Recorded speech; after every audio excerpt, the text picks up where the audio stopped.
idea for the show. I still don't know what the idea is. It's about nothing. Right. Everybody's doing something. We'll do nothing. They say, what's your show about? I say nothing. There you go. I think you may have something here. Cross Coast Bias presents the League About Nothing podcast. All right, everybody, welcome back. We have real football to talk about. We got our week one recap show for you. The league median this week was 180.03. Not exactly a rousing start to the season, but hey, we've still got football. Not a banner week to start the year. Had some decent scores in the league this week, but before we get to all that, we have one trade to cover that has taken place between our last show and this show.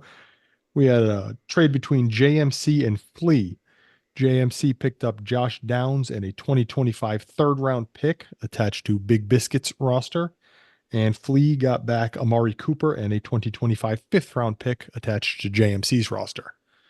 This is a pretty straightforward one here. Flea's getting a little bit older, but a little bit better.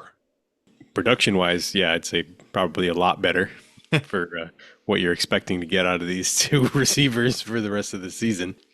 I'm a little surprised every time I see a Josh Downs trade go down. I don't think the community really has a great handle on what his value is right now. For JMC's side, I mean, it makes sense to kind of flip the aging, expiring asset into a younger, flexible asset, something that maybe he can either grow into more value or potentially flip down the road. Downs will appeal to more teams than Cooper will. There's only a handful of teams that would have been willing to trade for Cooper regardless of the production. Yeah, so it makes sense. It makes sense from his side.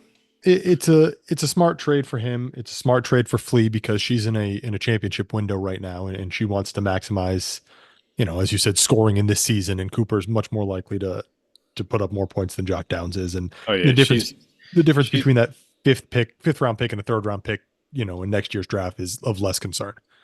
Yeah, she's been fully all in for the last year and a half. So, yeah, this is an absolutely no-brainer move for her to be able to buy that kind of production for a projected late third and an injured receiver. Yeah, it makes a lot of sense for her side as well. Yeah, worth noting that Downs didn't play in week one. He got hurt in the preseason, so he should be back at some point, but he's not right now. We still don't know how his particular skill set meshes with Anthony Richardson. We saw him mesh pretty well with Gardner Minshew and his constant attacking of the middle area and the short area of the field. That's not what we saw from Anthony Richardson in week one. So he was attacking things. Let me tell you that. Still to be seen. We'll get to that when we get into the matchups. But yeah, still to be seen how Downs fits in this new offense. All right, that was our only trade in the last week. Everyone, do better next week, please. Al, I'm looking at you in specific. I know you're itching. More than one trade, please, guys. Come on, let's get it together as a league. This is embarrassing. I mean, week one's over, so everyone's either 2-0 or 0-2. So at this point, what a full buy or full sell. I know what a ridiculous week. There was not a single team 1-1 after this. It's Seasons great. have been decided after week one, just like we saw last year. Everything that happened week one was how the rest of the season played out. So, exactly how it played 0-2, out. sell everybody. Yep. 2-0, buy everybody. Full send. As you recall, Mel, who made the championship, started 6-0. Let's pop over to the injury section here. We had some pretty big injuries this week in the NFL, unfortunately. It's like every week in the NFL, but it feels like it hurts more week one. Oh, it definitely hurts more week one because it's just, the season starts, you have all this promise. Even if you're not necessarily competing for a title, you've got your guys, you're ready to see what they do. You're ready to see how they develop and all that. And then all of a sudden it's just over for some of them. Your hopes and dreams are crushed on a soccer field in Brazil. Hey, let's start there. Jordan Love, second to last play of the game.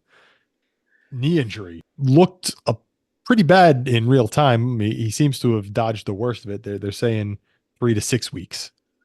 Yeah, but they're not putting him on IR, so they're expecting it to be less than 4. I'm not sure that that's the right move here.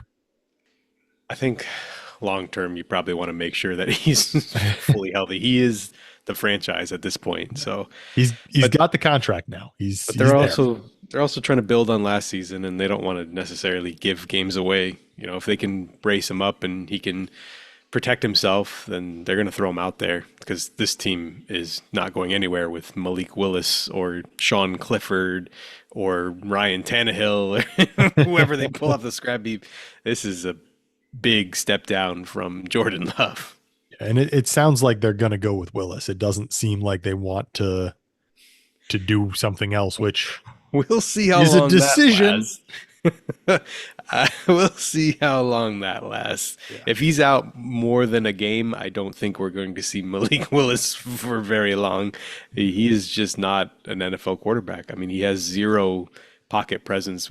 He was in there for 2 plays and he got sacked on Hail Mary. He didn't get the Hail Mary attempt off. Right. They were rushing like 4 guys at like 5 guys. Just this has been his problem since he's been in the league. This is why he couldn't get into the game for Tennessee. He has zero pocket awareness. He will take 1,000,000 sacks. Yeah, it's not going to happen. It's going to be a problem. I mean, good luck to Packers skill players for the next month or so. Yep. What was that game that they played? Was it against the Texans or something where Willis had to start and they ran the ball like all but like 5 plays or something? He had like 40 yards passing for the game. It was, if you thought Justin Fields was bad, wait till you see Malik Willis. Malik Willis is like the dollar store version of Justin Fields. This is going to be ugly. It'll be something to watch. I don't know who the Packers are playing this week, but that defense has got to be the #1 streaming defense in redraft. We'll have to keep an eye on that one. I don't know if they have a good other option though. Like even if like you said, if they bring in Tannehill, what does that really do for them? Yeah, can you learn the offense in a week? I mean, we saw Josh Dobbs learn it in 2 days, I guess. True. But Dobbs unfortunately busy at the moment, backing up Brock Purdy. Ryan Tannehill didn't look great last time we saw him either. He got replaced. And I mean, Sean Clifford got cut in the preseason, and they traded for Malik Willis because Sean Clifford was so bad. So that's a problem. You have to assume that they brought in Willis as kind of like a developmental backup, but they're throwing him out there. They already said he will start. Your backup, then he doesn't really have time to develop. He's just going out there as is. So. He's been in the league for enough years. He hasn't developed at all. He looks exactly the same as the first time we saw him. It's fair. Best of luck, Packers Nation. We'll be watching. And Judd, sorry about your quarterback. Yeah, Judd, tough luck last year with Burrow, this year with Love at the start. At least this one's not season ending. Right. All right. So no other major quarterback injuries of note, but we had a few at the wide receiver position. Unfortunately, Puka Nacua is out, placed on IR, also a knee injury. He had the bursa sack injury in the preseason, and apparently this is a different injury in the same knee. So that's a good sign. Yeah, this was the worry with Puka coming in. It's one of the reasons why he was a day 3 pick in the NFL draft. His college career was littered with missed games and injuries. So he made it through his rookie year, and we saw how effective he is when he's out there. So just have to hope that he can get back out there sooner rather than later. In the 4-game IR stint is enough to kind of clean this up. I think that if NFL teams knew what they know now, even with the injury concerns, he probably wouldn't be a day 3 pick. No, absolutely not. Absolutely not. He would have been a first-round pick, even if he had no knees. So that's part of the profile that kind of pushes down a lot of part of why. Yes. So the end result was that Cooper Kupp got 412 targets and is on pace to break every single record ever. Cooper Kupp is going to be tired in the next month. Good luck to Cooper Kupp because he's a little, he's closer to my age than he is to Puka Nakua's age. So he might just die on the field. And this is exactly what we saw at the beginning of last year when Puka was out there and Kupp was not. Exactly. We saw Puka get 500 targets in the first month. So it's going to happen. He's going to get 28 targets next week probably. The only good news for our league is that Puka Nakua is on my team and I'm not competing for anything, so it doesn't really affect our league a whole heck of a lot. I mean, you could have used him this week. Our matchup was pretty close. That's true. You embarrassingly close for you, Mr. Defending Champion. I prefer to think of it as an amazing week for you. Yeah, sure. So the a couple other injuries at the wide receiver position. Roma Dunze apparently got hurt blocking and got an MRI on his knee. He's okay. I guess he's week to week, they said. Yeah, it looks like no major ligament damage, but maybe a sprain. He may miss a game or two. Yeah. And that his teammate, Keenan Allen, apparently also has a mysterious ailment that they haven't really talked about. I didn't see this at all. Yep. Undisclosed injury. We'll have to wait till the injury report comes out. It'll come out after this recording. Yep. So we'll know more once this has been posted. But yeah, DJ Moore went on radio and said, he's just old. He's fine. DJ Moore left the game in the middle of it. Like he came back and everything, but like this what happened? All of a sudden, all three of these guys are hurt. Well, they saw Caleb Williams play and they were like, you know what? Yeah, maybe I want to sit on the sidelines for this. Yeah, Caleb, not a great debut. Yeah, not a great debut for a lot of quarterbacks week one. Maybe teams should take the preseason a little more seriously. Week one was not pretty for a lot of quarterbacks. Or seriously at all, for that matter, because it doesn't seem like they do anymore. I guess week one is the new preseason, and we'll see this every year. One other injury to the wide receiver position to discuss here. Jordan Addison left the game. I haven't looked this one up. Tell me, what's he got? Ankle injury.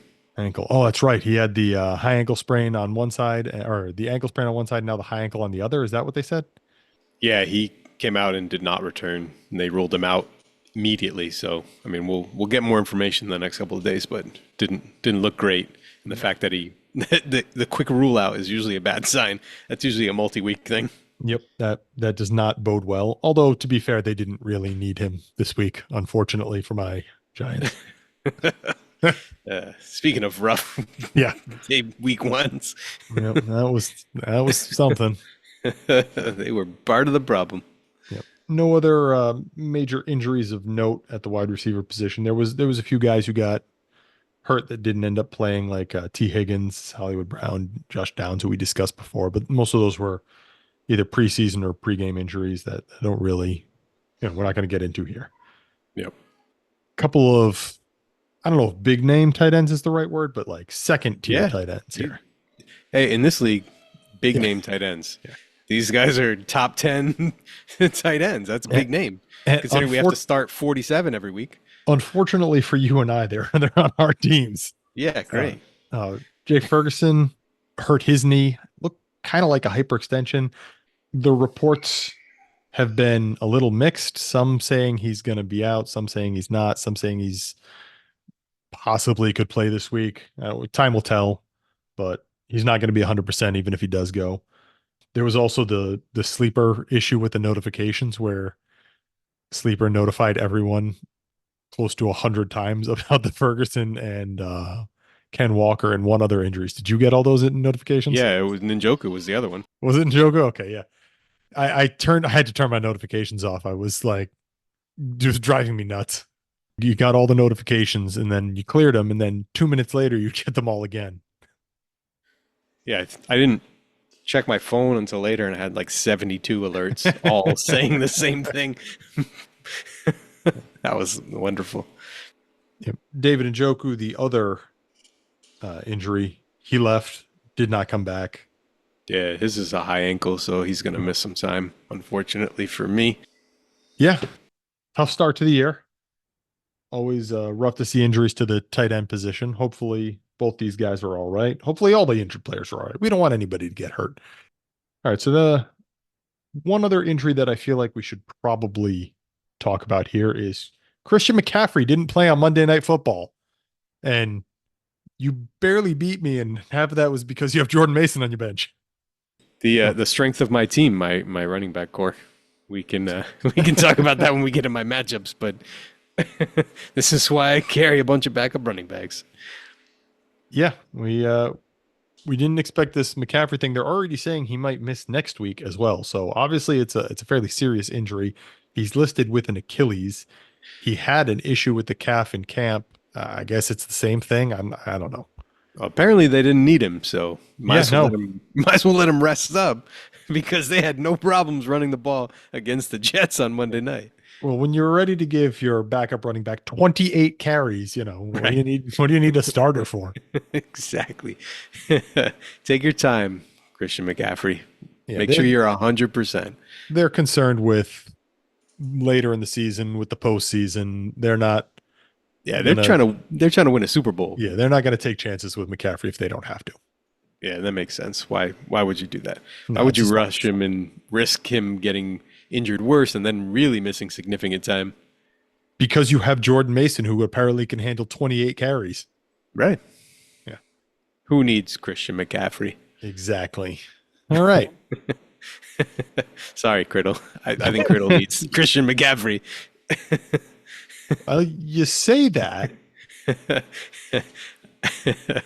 I know he did a few hours of research on Achilles tendonitis. He said someone close to him was just diagnosed. Yeah, it probably would have helped his odds. He did not finish terribly far outside the league median, at least, and he was facing the team who was just slightly over that league median. So if he has Christian McCaffrey, who has the exact same game that Jordan Mason had, which is a reasonable thing, he would be 2-0 right now as opposed to 0-2. Yeah, considering Christian McCaffrey usually scores about 30 points a game. Yeah.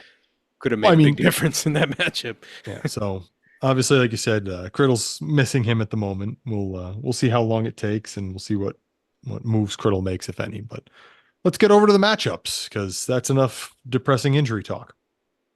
Thank you. All right, I said it before. We had a league median score this week of 180.03. One of the oddest weeks we've seen, where everyone went 2-0 and 0-2. Not a single 1-1 team this week. I don't recall that happening before. I'm sure it has, though. Just means that everybody that won deserved to win. Yeah, basically. Everyone that lost deserved to lose. That's is deserved the right word? We're gonna sign. Yeah, if you're not in the top half of scoring in the week, then yeah, you probably deserve a loss. Probably. All right, so let's get to it. The highest score in the league this week was Mel, the commissioner. He put up a 238.92. He beat Mr. Good News, who is alone in the tanking category. So this was also our largest blowout of the week. Mr. Good News put up a 95.23, which is actually kind of more points than I expected. Right. It was a pretty good showing for Mr. Good News. Yeah. Solid effort. I think Alan Lazard scoring a third of those points probably helped push him up a bit. So that let's cover. We'll start there. Alan Lazard with a 30-point game. That's not something we've said often. I don't think he scored 30 points all of last season. No, he was rough last year. But he was wide receiver 3 on the week this week. A very, very impressive showing. I mean, unfortunately, he was up against Cooper Kupp on the other side of things, who put up 38.25. So that'll put a damper on your spirits if you're trying to compete. Yeah, I think we'll see some more games like that out of Cooper Kupp in the next month. I would expect. So a couple other noteworthy performances. Josh Allen with his customary do everything game, 2 passing touchdowns, 2 rushing touchdowns. The man's a monster, put up 32.68. Yeah, and he got banged up in this game too, but they've already cleared him to practice. So I don't think they could stop him. He's like, you know how like there's always, every time Russell Wilson was hurt, there was the reports like, oh, he's doing high knees on the plane. Oh, he's got the private trainer waking him up at 5 a.m. to work on his finger, his mallet finger, like that sort of crap. Yeah. I feel like Josh Allen wouldn't do any of that, but it would just be like, no, I'm playing. Yeah, Josh Allen's country strong. He's out there pulling tractors in his bare feet in the off season. Probably. Man's a maniac. That's just how I like to picture him. Yeah. Sure. I love watching that man play though. He's so much fun out there. Just barefoot, overalls, pulling tractors. They changed the uniforms. They just all play in overalls now. Couple good things for Mr. Good News' team. Bucky Irving had a 10-point game. Nice start for the rookie. 9 carries, 62 yards. Good to see. Looks a lot better than Rashad White running the ball. That's true. Rashad White has never looked good running the ball. Rashad White is maybe the best pass catching back in the league right now, but he's not a great runner. Yeah, well, if Bucky Irving keeps looking like this, we may see more of a split. It's true. But like a nice sign for the young and rebuilding roster there for Mr. Good News. Also, Keon Coleman had, for a rookie wide receiver, one of the best days. Yeah, he led the Bills in snaps, routes, targets, catches, yards. He had a good debut. Yep. Considering how much the Bills spread that ball around. Yeah. And considering what some of the other rookie wide receivers produced in week 1. They barely passed the ball in the first half. All that was pretty much in the second half. Yeah. So other noteworthy scores: Aaron Jones, 20-point day. Tony Pollard, just shy of a 20-point day. These are both on Mel's roster, I should say. AJ Brown, 26-point day. The strength of his team, those receivers, Jamar Chase only 15 today, but solid performances. Decent day from Geno Smith. As Mel said, he's ready to get hurt by Justin Fields again. Fields didn't make the lineup, but he's one of those starting quarterbacks that we need to watch now. Yep, looks like he's going to get another start in week 2. Yep. I mean, there's a reason he was the number 1 scoring team on the week. Mel had consistently solid scores across the lineup, and then a couple of big boom weeks from Allen and Kupp and AJ Brown. So that's what you need to be the number 1 scorer on the week, generally. We should probably mention that Kyle Pitts scored a touchdown. 3 receptions, 26 yards, but he got in the end zone.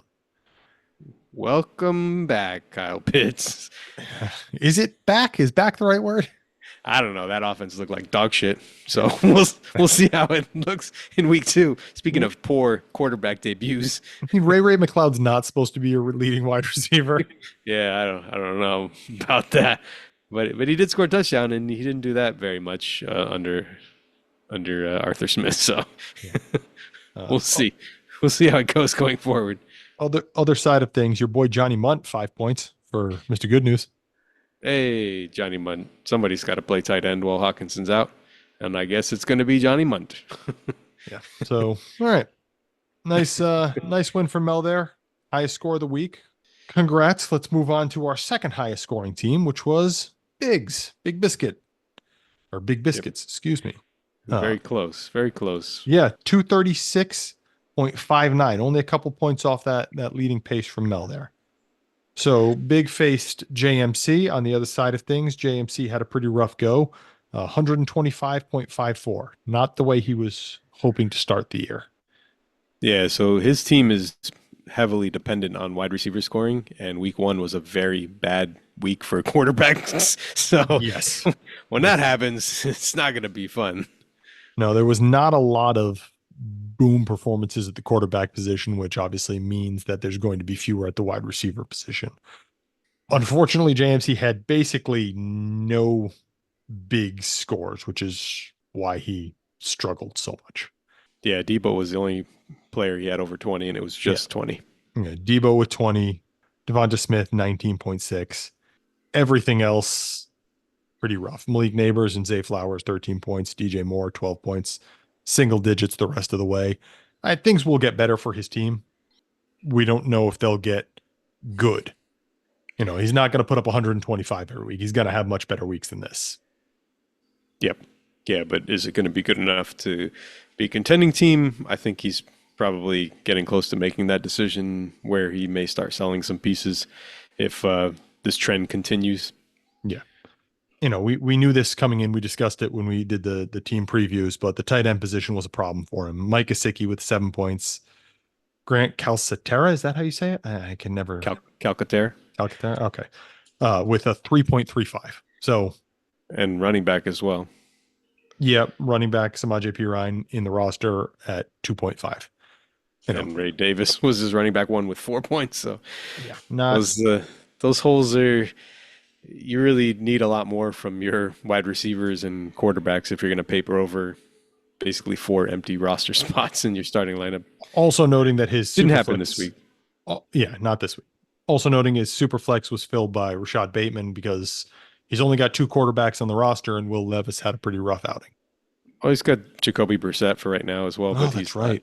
He's not a big fantasy producer. I just lied to everyone. Yeah, he's not a big fantasy producer, but he's at least a starting quarterback. So I lied. He has the 3, but Brissett also with a pretty tough fantasy outing. I mean, they got the win, so I can't really criticize, I suppose. Yeah, it wasn't pretty. He's not long for the starting job. I mean, unless they keep winning, they could keep winning ugly, and they can leave him out there. But yeah, I mean, if they keep winning, they will. I mean, why would you go away if you're winning? It'll be hard to continue to win like that. It's hard to win if you can't score points. Yeah, 16 points is not going to get it done most weeks. Let's move over to Big's team. Baker Mayfield, 33 points. Joe Mixon, 29 points.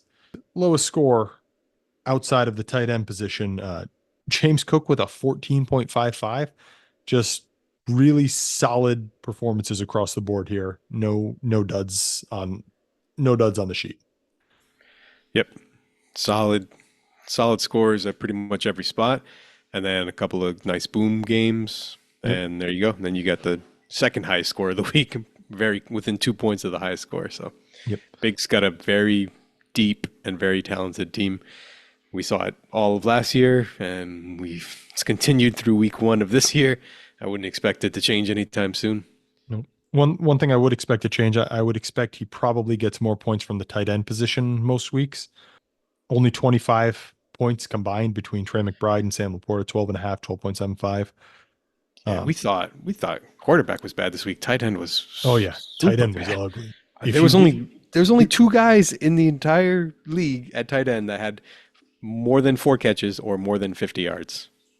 If you didn't have Isaiah Likely, and they're both on your team, so that means everyone else was terrible at tight end. If you didn't have Isaiah Likely or Brock Bowers, your tight ends suck. And I'm talking to all of you, every single one of you who doesn't have those 2. Anyone else?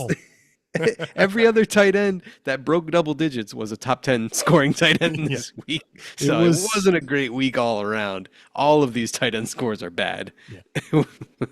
It was a tough week at the position, which, I mean, I guess if everyone sucks, then no one does, you know? I feel like every week is a tough week at the tight end position. It's normally not this bad, though. Normally there's at least a few guys who show up. Well, yeah, usually we get more than 1 or 2 guys that score a touchdown. It's true.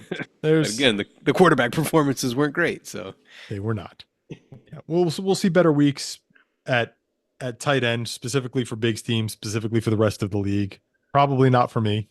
I've got nowhere to go but down. You had a very good tight end week. Yep. We'll get to that shortly. So let's move on. Our number 3 highest scoring team was Flea Flickers. She put up a 208.97, and she took out Judd, who put up a 167.65. Nice win for Flea. Not shocking to see her towards the top of things again. Yep. Same teams at the top that we had at the end of last year. So not a whole lot has changed so far. And she's got another very deep and talented team, even without the big boom weeks outside of Tyreek Hill. You know, she just had solid contributions across the board. Yeah. Tyreek Hill, Mike Evans, continuing their dominance at the wide receiver position. Stephon Diggs finds the end zone twice, gets a nice, final score, but not as much work as the other 2. Yeah, only 33 yards, but 2 touchdowns is nice. Take that for your debut game in the new uniform. Yeah, there was pretty even target distribution, snap share, routes run between Diggs, Nico, and Tank. So it remains to be seen if one of them will emerge as a truly dominant guy. But right now they all look pretty productive. So it's nice to see. They didn't have to throw very much. They gave it to Mixon like 30 times. Yeah. If you had made me guess which quarterbacks Flea would have ended up with in her starting roster before this week started. I would not have guessed Sam Darnold and Derek Carr over Matt Stafford and Dak Prescott, but here we are. It's nice to have quarterback depth, huh? Yeah. Yeah, this is the upside of a best ball. You don't have to worry about starting the right people. Just have them on your roster. And then there you go. Sam Darnold and Derek Carr in your starting lineup. It's almost surprising that Carr made it in because they didn't need to throw it all. He only had 200 yards. They won he had 47-10. So what an ass kicking that was. Jeez. Carolina off to a rough start. Speaking of rough quarterback week ones, it's just continuation, if not even worse than what we saw last year. It was not pretty. I don't know if it's going to get worse. I sure hope not. That would be hard to do. Yeah. Well, we'll see what happens, but that's an ugly spot for that team to be in right now. Yep. All right. What else? We got Bijan Robinson, Travis Etienne, decent days for her roster there. Tough sledding here for everyone at the tight end position on both sides of this. It's just like everyone else in the league. Yeah. Four tight ends in the starting lineup and 4 tight ends that didn't break 8 points. Yeah. These are all between 6.35 and 7.3 between Schultz, Oliver, Hurst, and Hill, Taysom Hill. Just awful tight end scores this week everywhere. It was not pretty. We can just stop talking about tight ends. That would be great. So, nice job by Flea. She's got depth on her roster too. She had a lot of double-digit scores on her bench. A couple at the quarterback position, a couple at the wide receiver position, at the running back position. She's got depth still. She didn't even need a new acquisition, Amari Cooper, this week. No, and good thing too, because he didn't really do anything. Yeah, well, again, talking about rough week 1 quarterback performances. He had 9 targets and caught 2 passes. 16 yards on 9 targets is not efficient. Oh, it is not. No. I don't think that was Amari Cooper's fault. So, on the other side of things, for Judd, solid day from his running backs. Kamara, 23 points. Alexander Madison appearing from the dead, 16 Alexander points. Madison is only good when he's a backup. That's what I've figured out. When a team makes him the starter, it's not good. Leave him as a backup, checks out. He's wonderful. You're probably wrong, but I don't know enough about math to dispute it. So here we are. We saw a season of him as a starting running back. It was awful. Yeah, it was. It was pretty tough. But he only got 5 carries. He did most of his damage in the passing game. Yeah, it was really one touchdown. long receiving touchdown that made his day. But hey, it still counts. We'll take it. All points count the same. Judd needed more of those this week. It was not a great week for him. Yeah, he had, and now with Jordan Love out, sitting in an 0-2 hole, not where you want to be when you're a projected playoff team coming in. Yep, and Joe Burrow, not in his starting lineup, is super flex filled by Ty Chandler. Joe Burrow only had a 5.81, and we felt that one in the other league. Oh yeah, in United, yeah, where we have our Joe Burrow and Jamar Chase stack. Yeah, that went real well week 1. Last couple of years, that has not been profitable. It has not. It's been ugly. It's been tough. Hopefully brighter days ahead for Judd's team, for the Bengals, for our team, for everyone involved. Except for Mel with Jamar Chase in this league. No one wants you to score more points, Mel. You already have the most. Seriously. All right. Our next highest scoring team is your team. You had a 205.50. You beat my team. I put up a 179.15. So I was just below that median score. Not that a lot closer than we expected. Yeah. I figured that I would lose by about 50 points this week. Going into Monday Night Football, there was the slightest possibility that I was actually going to win. I really needed that Jordan Mason performance. Thanks for taking an extra day off, Christian McCaffrey. As we mentioned before, Jordan Mason with the 28 carries, 147 yards, touchdown. 24.45 points. He goes out there with Anthony Richardson, who you acquired in a trade from my team, who put up a 28-point day. That's why I traded for him. Yeah. He only completed 9 passes. What a line. He still put up 9 of 19, which is a completion percentage of, I think, 47%. 212 yards. Threw an interception as well. Yeah, he chuck it deep or dig off running. That's how we score fantasy points. It was you ran the full experience with Richardson. Yeah, multiple 50-yard touchdowns, a rushing touchdown. The best part was that one of those 50-yard touchdowns went to Alec Pierce, who's on my team. Right. So that was your wide receiver 1 this week. He was 22.75 points. So you got to watch Richardson do that and then look and say, damn it, that loses me points in my matchup. As we were saying before, the strength of my team is the running back position. J.K. Dobbins, 23.65, just like we all expected. This week, the strength of both of our teams was the running back position. What kind of bizarre world was this for week 1? It's because all of the quarterbacks were bad, so all the receivers were bad. Yep, pretty much. Somehow, my running back 2, this is my favorite stat line that we've seen yet. DJ Dallas, my running back 2, the stat line of 1 special teams touchdown. I was like, no 0 carries, offensive no snaps. receptions, 6 points. Oh, what a league we are in. What a league. I don't even remember when I picked DJ Dallas up. I don't know why I picked DJ Dallas up. Here we are.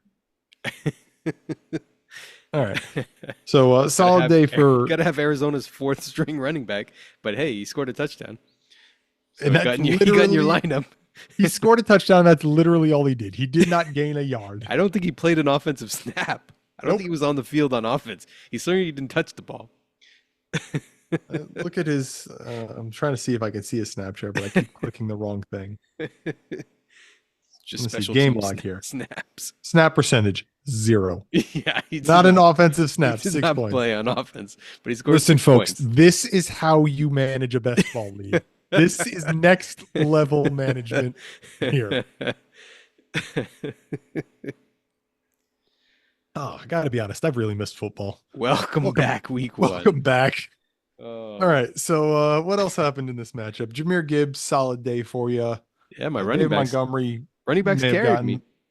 Yeah. No, Dave Montgomery may have gotten all the overtime work, all the runs, but Jameer Gibbs still got a touchdown, 40 yards rushing, 34 yards receiving, a little bit of this, a little bit of that. He gets there, 18.9. Yeah, I had 4 running backs in my starting lineup this week. I don't think I would have taken bets on that. You also have Ezekiel Elliott, who fell into the end zone and had 40 yards. Good enough. That'll get in the lineup. I'll take it.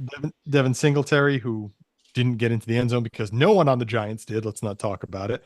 But, 10 carries, 4 receptions, couple first downs. Was not a good week. It's a pretty bad outing, but it was not a good week, but he was the best person to get into my lineup. 9.95 is if Singletary puts up a 10-point game every week for your team, I think you will be thrilled. Oh yeah.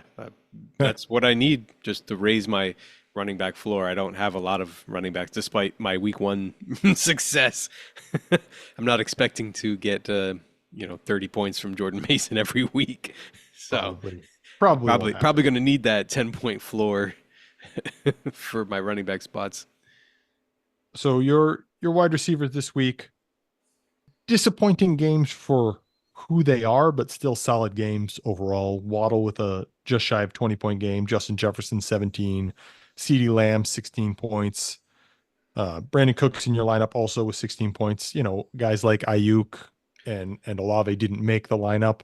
Yeah, the problem none of these are bad scores. They all played in blowouts where the teams didn't need to throw a lot. So I would assume that we see a little bit more production going forward.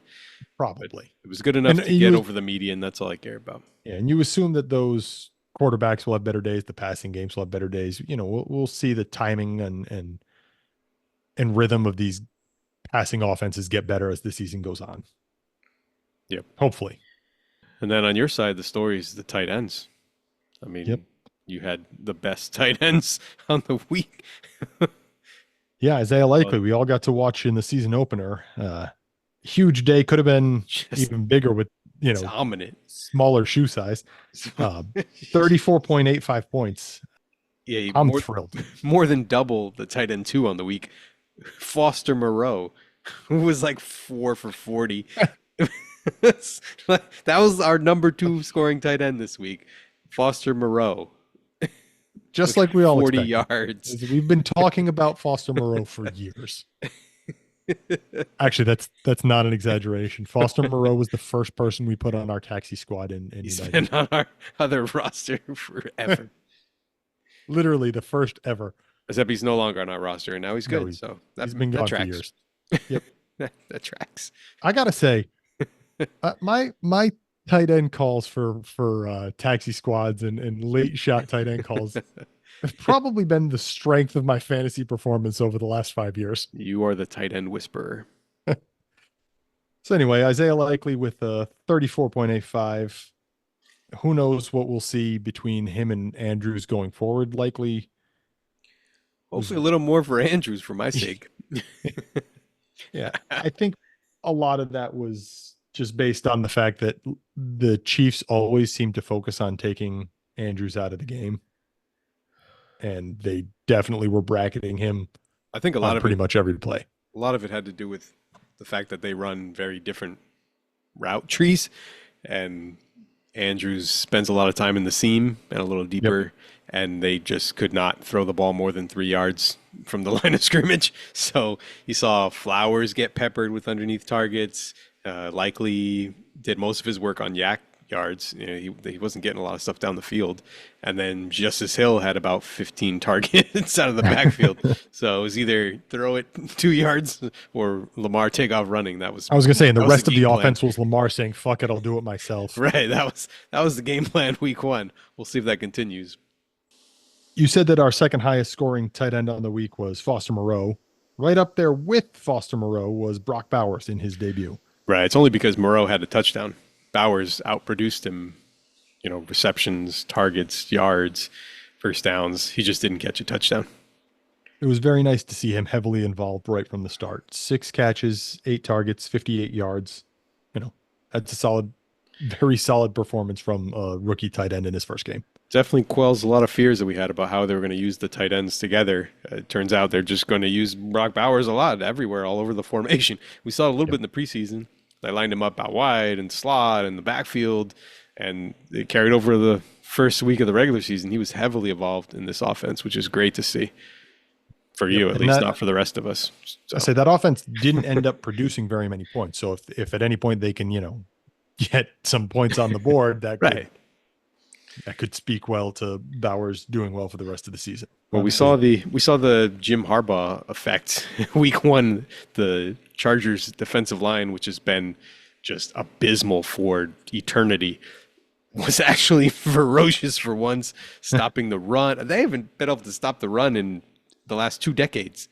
So it was just a complete transformation with mostly the same ragged group of players. I don't understand. Maybe there is something to coaching.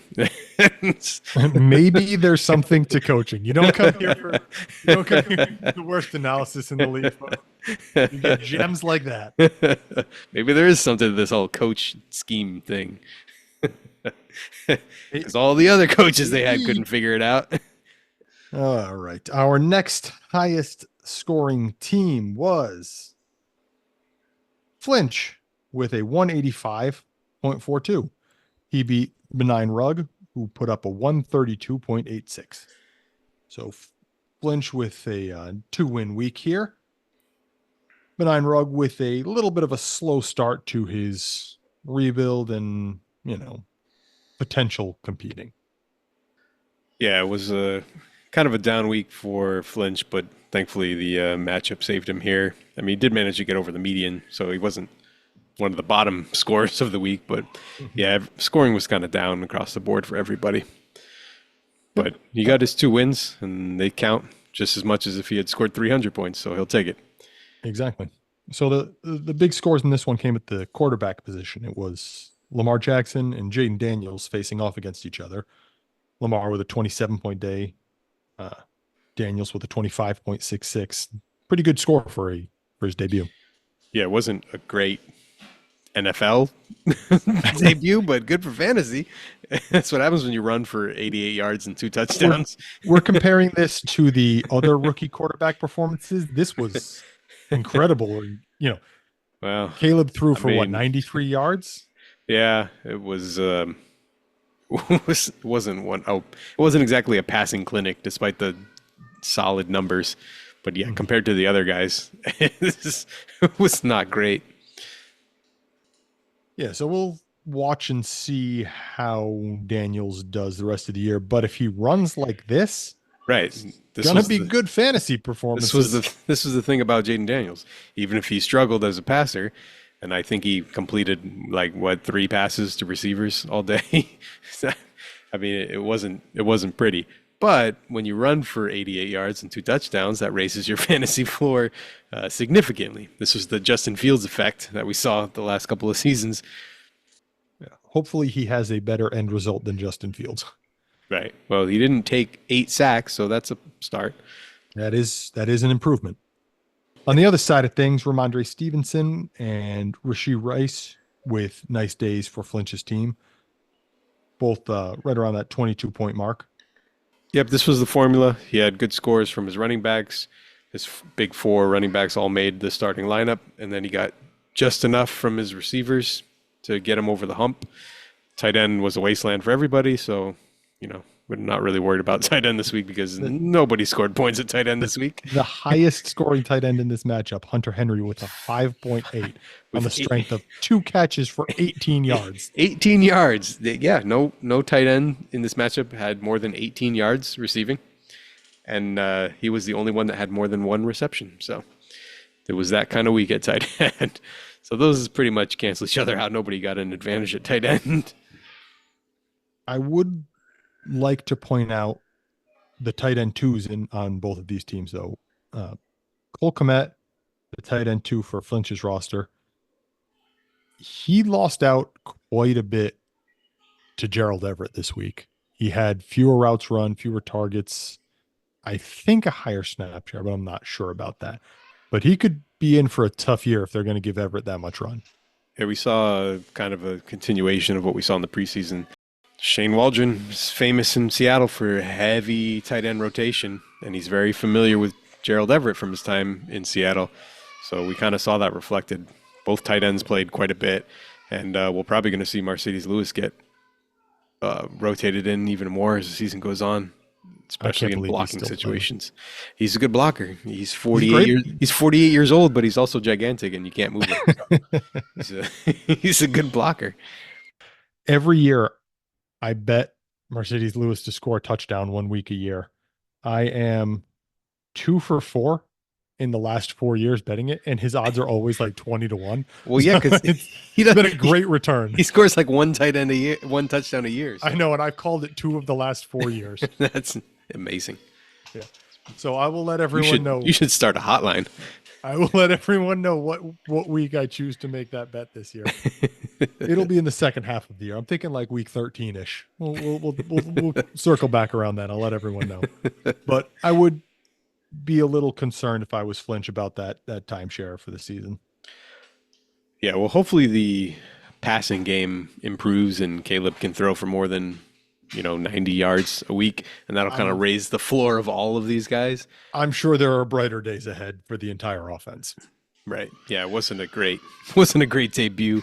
Not a prolific passing day for Chicago. They did manage to win the game, which is incredible because they came back, pass or run the ball.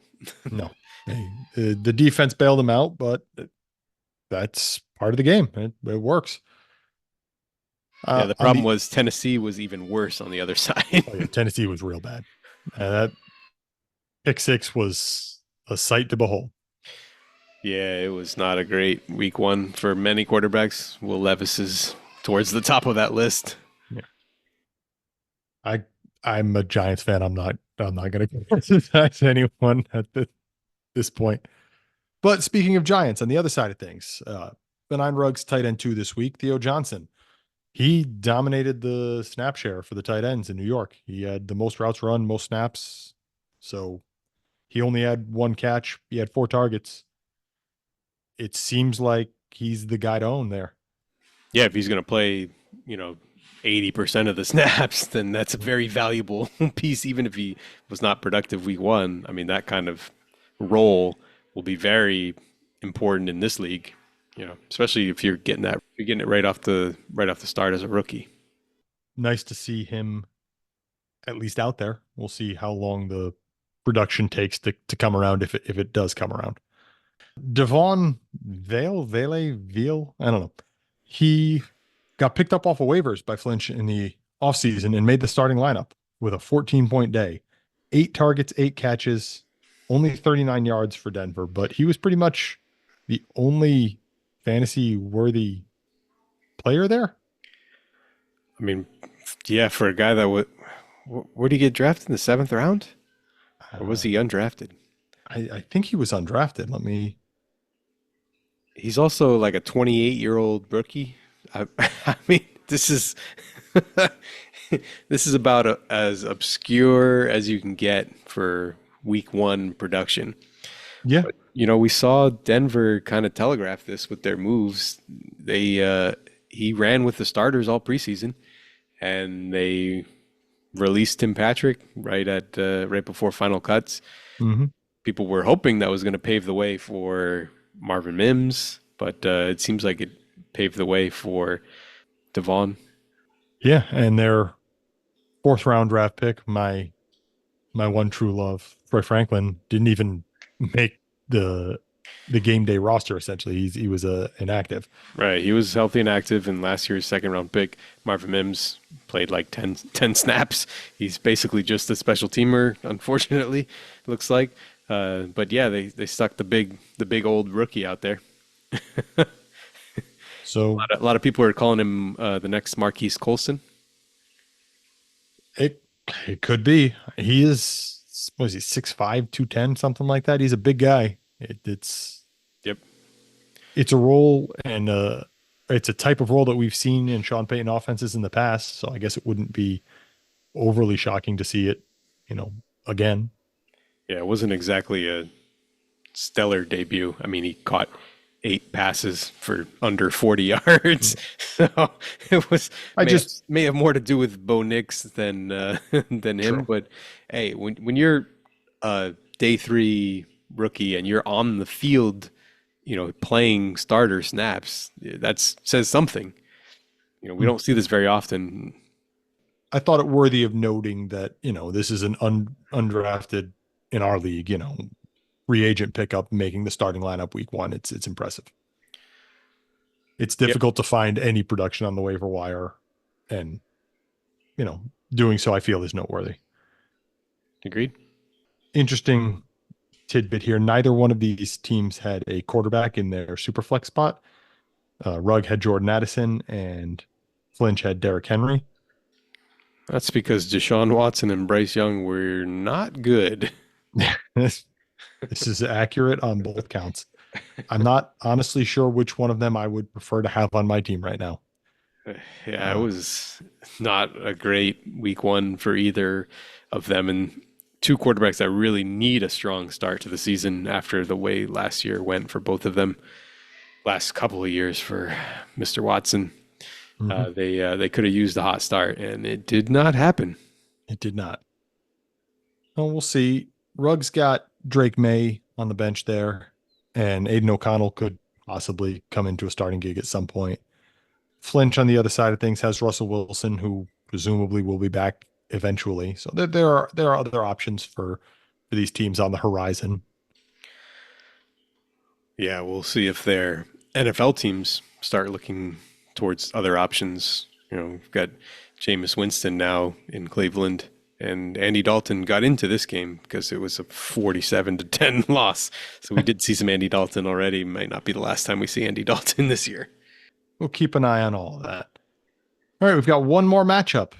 Our 6th highest scoring team was also known as the lowest scoring winning team. Lowest scoring winning team, yes. Georgia Mike with a 180.92. Georgia Snuck Mike over 2-0. to 2-0 to start the year. The number one overall pick, Caleb Williams, leading the way. Well, he was in his starting quarterback spot anyways. He had a 5.47. He doesn't have any other quarterbacks, so that's what he's going to get. It's going to be Caleb Williams no matter what he does. Hopefully more than 5 points a week going forward. I It's would not a say great more debut. than 5 points is a safe bet to make. He looked better as the game progressed. So maybe he got his feet under him. He adjusted to NFL game speed.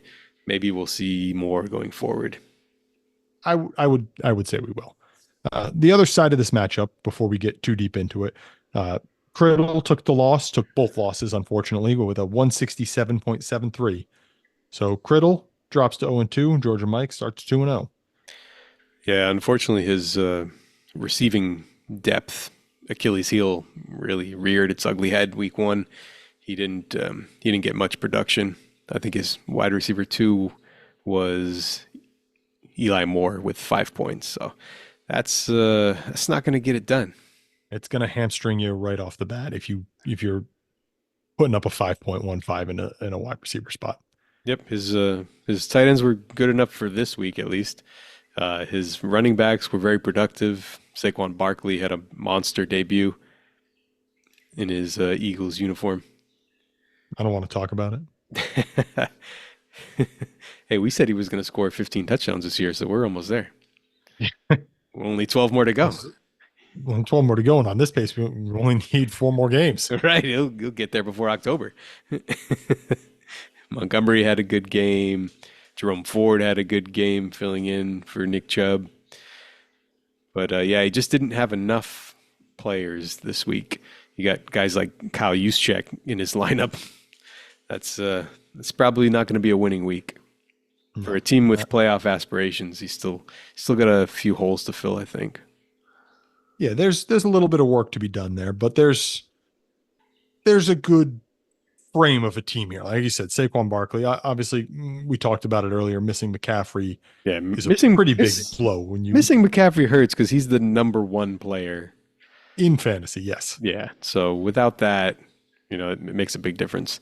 Could have been another 20 to 30 points in his lineup this week, which would have been a much different result. He could have been 2-0 instead of 0-2 if McCaffrey went out there and had a Jordan Mason type game. That just sounds so odd, but yes, I couldn't help myself.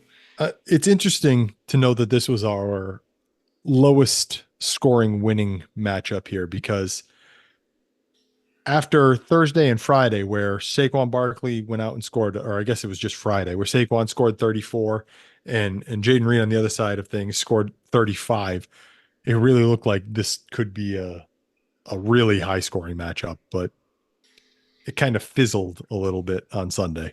Yeah, but Georgia Mike had his best week. I mean, since he's been in the league, this is probably his best score, right? I'm not going to fact check that because I'm too lazy, but it feels like this was definitely his best week. He got production up and down. He had spike weeks. We talked about Jaden Reed. How about J-Mo? J-Mo put up a big week. Yeah, J-Mo showing up. Finally, it's only taken 3 years. We talked about Foster Moreau being tight end 2 on the week. He also had Colby Parkinson, his other tight end. Yep, another guy he picked up basically for nothing in the offseason, and then signed a big contract with the Rams, and they treated him basically like Tyler Higbee. He played every down, was part of the passing offense. Xavier Worthy, another one of his many rookies, Worthy, McConkey, all got in there. Yeah, this is a very young team for Georgia Mike, and you expect growth over the course of the season, but this is a very encouraging start. Yep. We said, if everything breaks right, he could be a surprise contender, and then he lost his only other quarterback besides Caleb Williams, and we said, well, maybe not this year. But after 1 week, he certainly looks like he should be part of the playoff picture. I don't know if this will continue, but I have good news for you. He picked up an extra starting quarterback this week because he's got Malik Willis. Oh, there we go. Season saved. Malik Willis to the rescue. And according Hey, to my he could keep him afloat for a little bit longer, enough time that maybe Georgia Mike looks to buy. He's got all his picks. He could definitely add to this roster if he's still yep, hanging around the playoff picture. point, he's also got some pieces that could be used in a trade like JJ McCarthy would net a very nice return for him from another team that's not trying to compete this year. Yep. And he's also got some depth that we would expect to see in the lineup going forward that we didn't see this week. Guys like Dunze and Drake London, those are probably going to be lineup staples for him. One would imagine that they would start to do a little bit more work. So he's still got an even higher ceiling here than what he had this week. All right. But like we talked about in the season preview, there's not going to be as many pushover teams. A lot of the teams at the bottom of the playoff projection were going to put up good fights. And we saw it this week. Our matchup was close. Georgia Mike pulled off a win, double win. There's not going to be as many free weeks as there have been.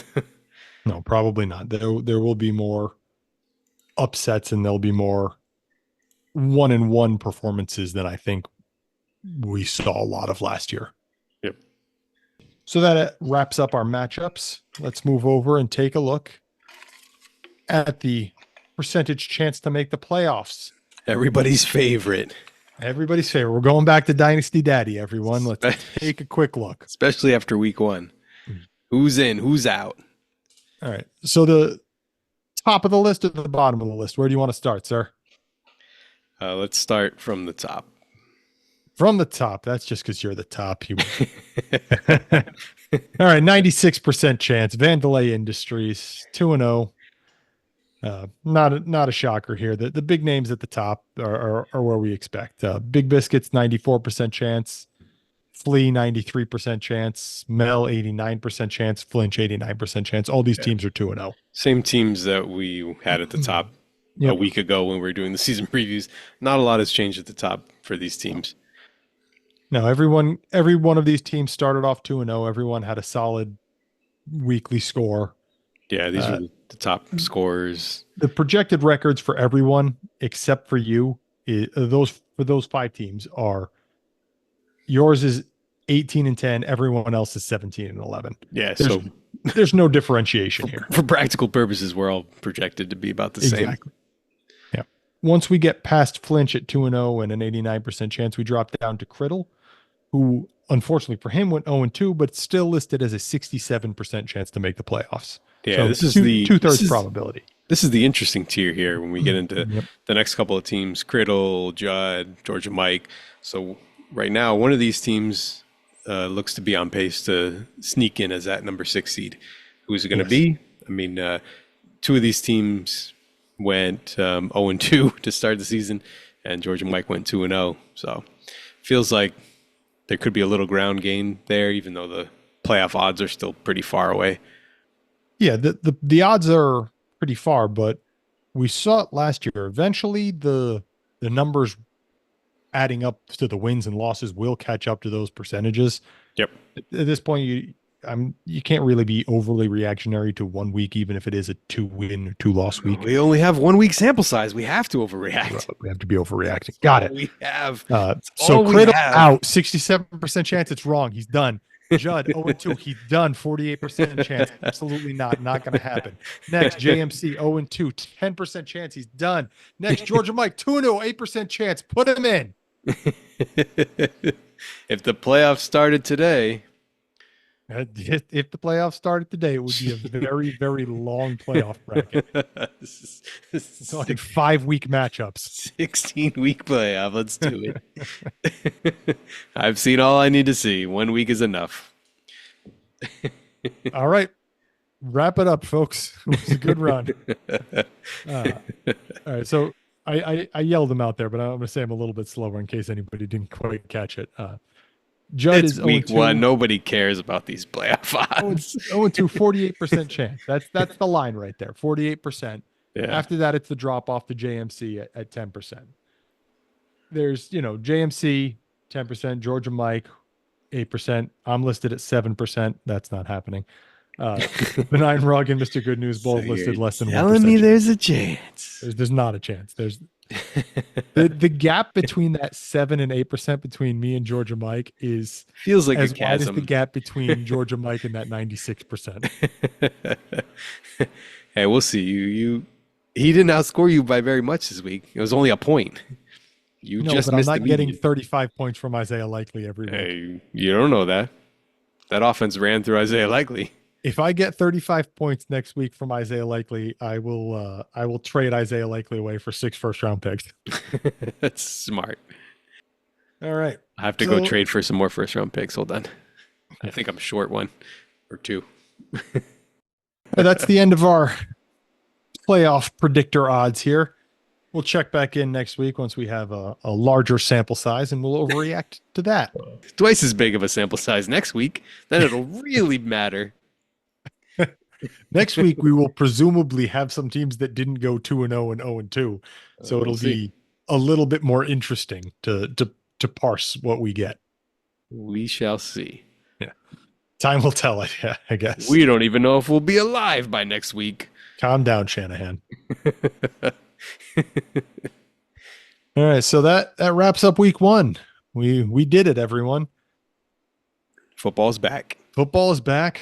The League About Nothing is back, and Cross Coast Bias is back. It's what everyone has been clamoring for. The unwashed masses have been clamoring for the podcast. The pod. Welcome back. We'll be back next week. Until then, See you in the league chat.